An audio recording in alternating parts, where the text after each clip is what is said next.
আৰু ৰাজমোহন ৰয়ৰ লগতে সেই সময়ত একে বেটছৰ ৰাজমোহন ৰয়ৰ সহযোগী আছিলে হিমন্ত বিশ্ব শৰ্মাৰ ভাতৃ সুশান্ত বিশ্ব শৰ্মা আৰু মানে এই গোটেই আশ্চৰ্য মানে হেৰি হিচাপে ৰাজমোহন ৰয়ৰ লগত সুশান্ত বিশ্ব শৰ্মাও মানে এই কামবিলাকৰ সহযোগী আছিলে আৰু সেই কথাৰ প্ৰমাণ হিচাপে মই আপোনালোকক কৈছোঁ যে এয়া 2003 চনৰ 16 মে' তাৰিখৰ অসমীয়া স্বাধীনত ওলোৱা এইটো শিৰোনামটো আছিলে যে আইনৰ পৰীক্ষাত ফেইল কৰা 16জন DSPক নিযুক্তি সুৰা সুন্দৰীৰ সান্নিধ্যৰে পুলিচ প্ৰশিক্ষণ কেন্দ্ৰত APS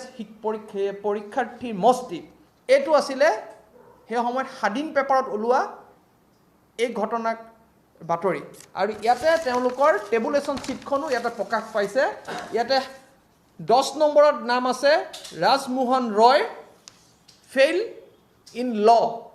আইনৰ পৰীক্ষাত ফেইল কৰিছিলে আৰু এওঁৰ লগৰে একে সতীৰ্থ সুশান্ত বিশ্ব শৰ্মা ফেইল কৰিছিলে লট PT ড্ৰিলিং ৰাইডিং আৰু ফিল্ড ক্ৰাফ্টত মানে আটাইকেইটাতে ফেইল কৰিছিলে আৰু এইবিলাক ফেইল কৰাৰ পাছতো এই বাতৰিত প্ৰকাশ হোৱা অনুসৰি তেওঁলোকৰ ৰাজনৈতিক প্ৰভাৱ তথা ৰাজনৈতিক প্ৰতিপত্তিশীল থকাৰ বাবে তেওঁলোকে নিযুক্তি লাভ কৰিছিলে সেইটো হয় তৰুণ গগৈ চৰকাৰৰ দিনত 2003 চনত এটা কথা হ'ল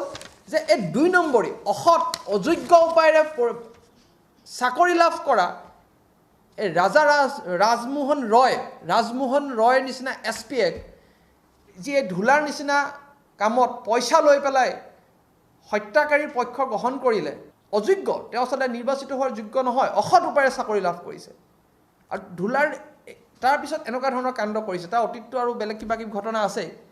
সেই একে উপায়েৰে চাকৰি লাভ কৰা এই 13জন বিষয়াৰ ভৱিষ্যতৰ দিনত যে এনেকুৱা ঘটনা নহটিব তাৰ নিশ্চিতি হিমন্ত বিশ্ব শৰ্মাই প্ৰদান কৰিব পাৰিবনে এনেকুৱা 2 নম্বৰী উপায়েৰে চাকৰি লাভ কৰা এই বিষয়াসকল এই ৰাজমোহন ৰয় চাকৰি এনেকৈ লাভ কৰিছিলে পৰীক্ষাত ফেইল কৰিছিলে সুশান্ত বিশ্ব শৰ্মাই ফেইল কৰিছিলে আনকি আমি হিমন্ত বিশ্ব শৰ্মাক এও প্ৰত্যাহ্বান জনাব বিচাৰোঁ যে কেইদিনমান আগতে তিনিচুকীয়াৰ SP দেৱজিৎ দেউৰীৰ দ্বিতীয় পত্নীৰ লগত কথা পাতি থকা এটা ফোন টেপিং আচলতে ৰাজহুৱা হৈছিলে আৰু সেই ফোন টেপিঙত দেৱজিৎ দেউৰীয়ে স্পষ্টকৈ কৈছিলে যে সুশান্ত বিশ্ব শৰ্মাই 2জনী ছোৱালী মাৰিছে আৰু এটা ল'ৰাক মাৰিছে এতিয়া এই ঘটনাৰ তদন্ত হ'বনে নাই এই ঘটনাৰ তদন্ত হ'বনে ধূলাকাণ্ড তদন্ত কৰি দোষীক হাৰি কৰিলে কাৰেক্ট কৰিলে তেওঁ উচিত ব্যৱস্থা গ্ৰহণ কৰিবৰ কাৰণে নিৰ্দেশ দিছে ভাল কথা কিন্তু একেই জৰিয়তে এইসকল ভুক্তভোগীয়ে ন্যায় পাবনে নাই নে মুখ্যমন্ত্ৰীৰ ভাতৃৰ সুবাদতে